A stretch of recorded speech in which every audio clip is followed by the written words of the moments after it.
Gabi ng Misteryo. Panawagan natin sa mga galactic beings kung nakikinig man kayo. Maybe you can show up. Magpakita naman kayo rito sa direksyon ng aking camera. Para mahagip naman ng aking camera yung mga liwanag ng mga spaceship. Ano na naman, lambing lang naman natin kung gusto niya magpakita. May nagtatanong sa akin dati, may nagsabi na, di ba sila meron kayong communication with the galactic beings? Yes, actually meron naman. Until now naman meron, pero hindi ganun ka-frequent yung communication ko. Kung hindi naman masyadong important yung messages or situation, na hindi. Although pag very strong yung kanilang message, nagpapakita sila in my dreams. Recently meron na akong dreams with them. I don't know if it's an astral or a dream, pero nagising ako in dreams so naging lucid ako. And I realized na nandun nga ako, maybe it's in another dimension kasi pinakita sa akin may mga spaceships above Metro Manila. Above Metro Manila yan. Interpretation ko naman is maybe hindi siya sa physical Metro Manila, hindi siya sa physical reality. Yung counterpart ng physical, which is maybe the astral reality, yun. So they are now present in the astral reality of Metro Manila. Yun ang pinakita sa akin. So pinakita sa akin may mga spaceships lumilipad sa mga clouds, paroon parito, mayroong iba-ibang klaseng spaceship. Alam niyo, kung nanonood kayo ng mga Star Wars, Star Trek, parang ganun para bang nasa isa na tayong civilization na we can see them around, that we can see them flying around, nag-hover sila above our houses, our buildings, and hindi lang disc shape, hindi na siyang mga rounded shape ng mga ships, but also kung napanood nyo yung pelikula ng John Carter, yung ship doon ng mga beings, parang ganon, yung elongated ships. Ayun. So, I think the message na nakuha ko dun sa pinakita sa akin sa dreamlike state na yun, or vision, yes, we are here, we are already here. Sa inyong atmosphere, we are flying, we are here. You cannot see us physically, but if we shift our consciousness to higher vibrations, maybe we can perceive their presence. Kasi ito yung binabanggit natin, no? If you want to see them, kasi we ourselves are in the physical realm. They are not in the physical realm. They are in the non-physical realm. So, kung gusto natin sila makita, we have to change our consciousness, yung ating vibration, yung ating frequency, para mag-shift tayo sa non-physical realm. Yun. So, parang ano rin parang kapag gusto natin makita ng mga gumagalang kaluluwa or spirits, we cannot see them physically. Nobody can see them physically. Yung mga clairvoyant, they can see them, akala nila ay physical, pero hindi. Masyado kasing clear yung vision nila. So meaning, they can see them in another reality, in another dimension. Yun. Although Ngayon, nagkakaroon na nga ng overlapping of dimensions of realities. Nag-overlap natin physical reality to non-physical reality. So, mas madali natin silang makita with our eyes. Pero most of us can see them in our mind. Our mind's eye. Meron kasing mata yung ating mind, which we can use to see other realities. Yon. Yung ganyang paliwanag yan, natutuwan ko yung kay Sir Jimmy Licauco. Alam nyo, Sir Jimmy Licauco, mentor natin yan, nung siya'y buhay pa. And, ganyan, mga discussion niya rin sa kanyang program dati. Kanyang program na Inner Mind on Radio. Okay, let's go back to our UFO hunting.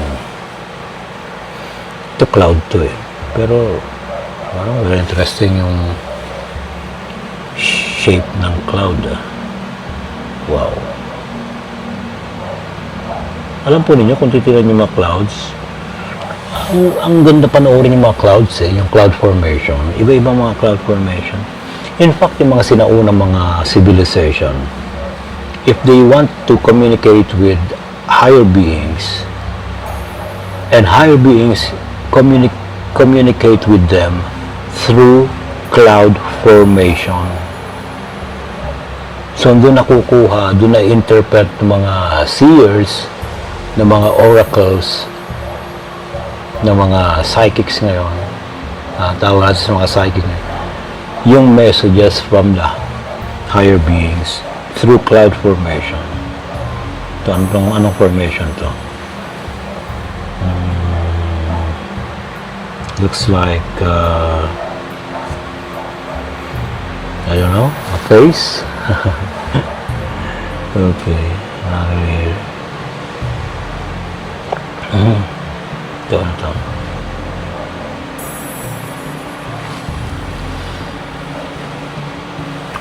Wala akong makitang light.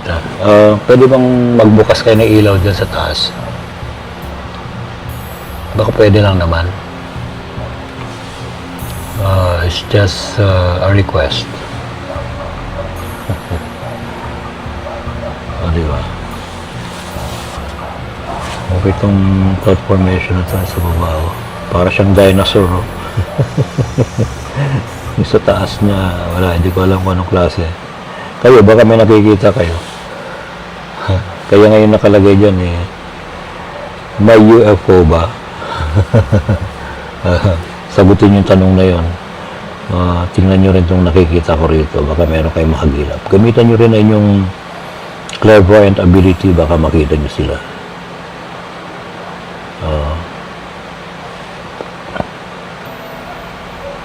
Ito itong area na ito. Diyan na yung Guadalupe Bridge. Bandang ano na yan. Makati. Ito yung bandang EDSA Pioneer. Yan, Pioneer yan. At dito na rin sa bandang ito ay Ortigas area na yan. Okay.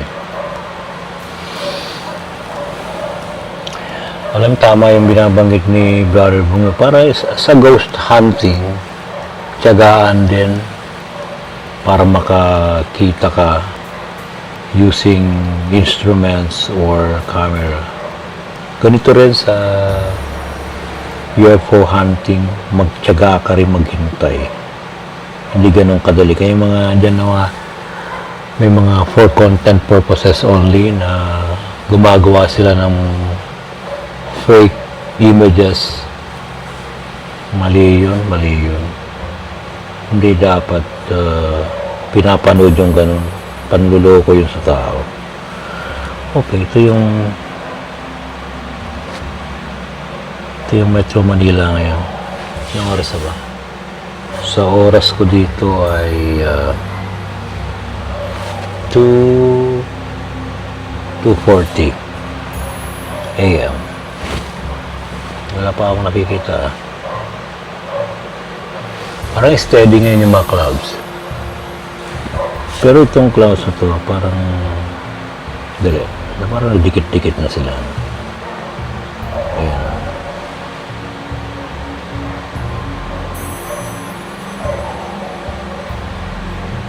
I wish na makita ko ulit mga nakita ko dati. When I was in Malabon, along MacArthur Highway, may nakita akong malaking ship hovering sa taas lang ng electric post. Hindi yung ordinary na, hindi yung mas mababang electric post ng Meralco.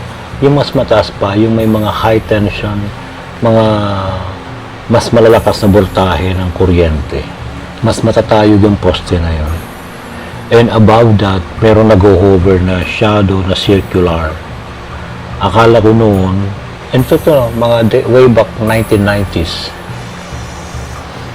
Kaya ako nandun, I was waiting for my sister na galing sa school sa Valenzuela. Alam, may school naman dyan sa may Fatima. Then I was looking up. When I look up, pinakita kong rounded shape na shadow hovering just above the high tension wire post. Tinitingnan ko yung mga katabi kong mga tao kasi meron yung mga naghihintay ng mga sasakay sa jeep along MacArthur Highway. Kung nakikita nila, nakikita ko, hindi sila aware. Hindi sila nakatingala. Ako lang nakatingala. I don't know kung anong iniisip nila, ba't ako nakatingala. Ayaw ko naman sabihin sa kanila na mayroon ako nakikita. Baka sabihin pa, baliw ako. And, ayun, tinitingnan ko. Then, nakarinig ako ng, parang soft lang na hum, parang humming sound. Then after that, umikot, hindi siya nag-switch on ng light, yung rounded shape na shadow. Malaki, napakalaki niya. Gaano ba parang mas, ang laki ng sukat pero rounded siya. So, dali, meron ako nakita rito. May lumilipad dito. Ayun. Dali. Ayun. Dali, ha? Tingnan natin ito. Ayun, agip ko. Yun. I think aeroplano yan. Masyadong mababa. Aeroplano yan. Hanggang doon na lang yan. Nawala na. Okay, tuloy natin yung kwento ko doon. So, nakita ko yung nag-hover na yun. Umikot siya. Then, all of a sudden, bigla na siyang shoot. Alam niyo yung mabilis lang na parang gumanon lang. Wala na. Nagpakita lang. Wala na. Bigla siya nawala. Wala siyang light. Pero shadow lang siya. Shadow, rounded shape na napakalaking ship. Yan. Yun yung experience ko. Pero, yung aking mother naman, si Nanay Carmen, meron siya na-experience din. Naglalaba siya sa labas ng bahay namin sa baba. Doon sa apartment. Diyan din sa Malabon area. Nagtataka siya bakit may lumilipad na rounded, maliit lang na rounded object, rounded shape. Just kasing taas lang ng bubong ng bahay. Akala nga niya may nagpapalipad ng laruan. Alam mo yung drone. 1990s, hindi pa naman usang drone di ba? Wala pa yun. Siguro gumagamit lang ng mga military lang. Pero, imposible Umakyat siya kasi nasa second floor ako ng apartment. Sabi, alam mo anak, may nakita ako. Akala ko naman baka mayroon na naglalaro sa kapitbahay natin, nagpapalipad ng Alam mo, iba-ibang kulay ng ilaw.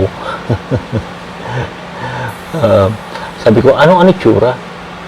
Rounded siya, no? Pabilog yung ilaw sa ilalim. Iba-ibang kulay. Sabi ko, naku, Nay. Parang may nakita na yan. Nagpakita yata sa inyo yung, mga beings, ha? Hindi ko na maalam yun, eh. Sabi, akala ko laruan lang, eh. Tapos bigla siyang nawala, sabi niya. Nung sinusundan ko ng tingin, sabi niya, pagka dating doon sa dulo nung roof, yung bubong sa pinakadulo ng apartment, kasi ilang door kasi yung apartment doon. I think nasa, I don't know kung 10 doors ba yun? Sa pinakadulo, bigla raw nawala. Ang swerte mo naman, nanay, sabi ko. Nakakita pala kayo ng UFO, close encounter yun, ha? Sabi ko gano'n. Pero ang galing, ha? May nakita siyang gano'n. Siyempre, nanay ko yun, paniniwalaan ko yun, di ba? Di ba? Saka during that time, 1990s, wala namang magpapalipad ng mga drone, eh.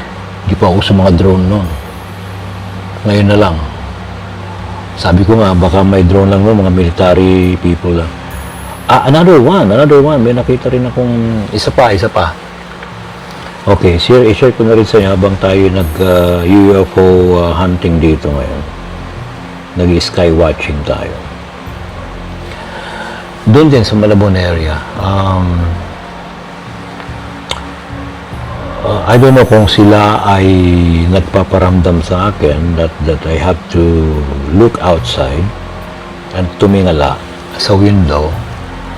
At pagtingala ako sa window, sa bandang north side, may paparating na triangular shape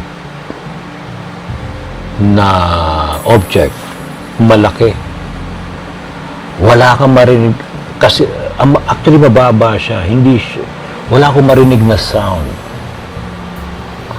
Nauso pa naman dati yung tinatawag na sightings sa mga black triangles. Sandali, may nakita ko rito, sandali.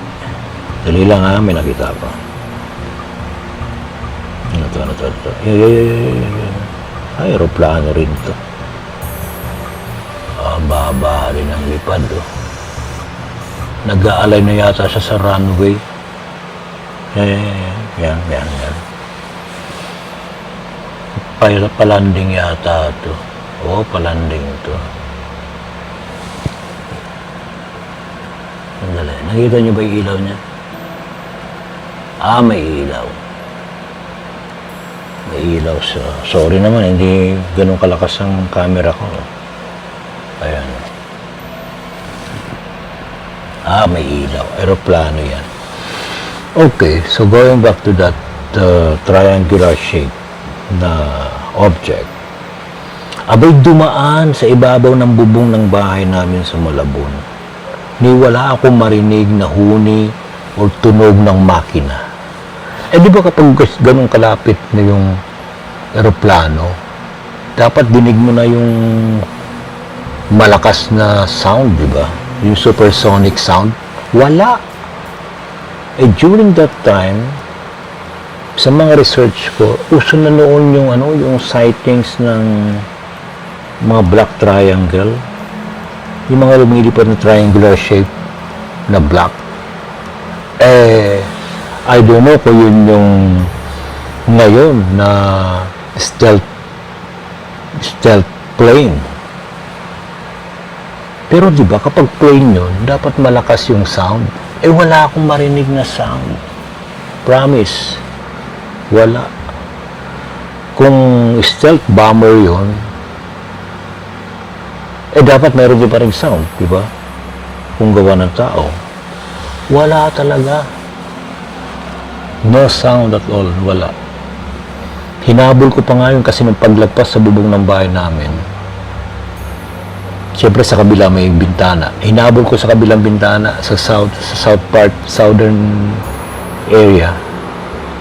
Kita ko talaga yung hugis triangulo na black ship, black spaceship, I don't know, or black plane. Pero pinagtataka ko lang, kung aeroplano yun, dapat malakas yung sound. Dapat dinig mo yung supersonic sound niya eh. Hindi.